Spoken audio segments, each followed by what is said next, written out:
Okay, so you want to know how to get Microsoft Excel and the whole package.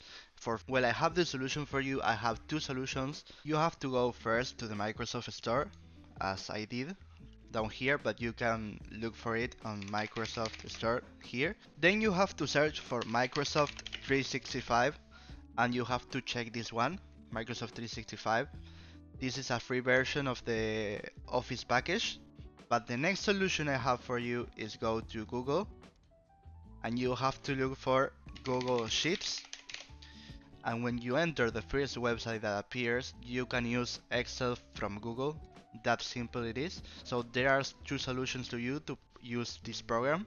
So if this video was useful, please subscribe, share, comment, click the bell, and see you in the next video. Easy way.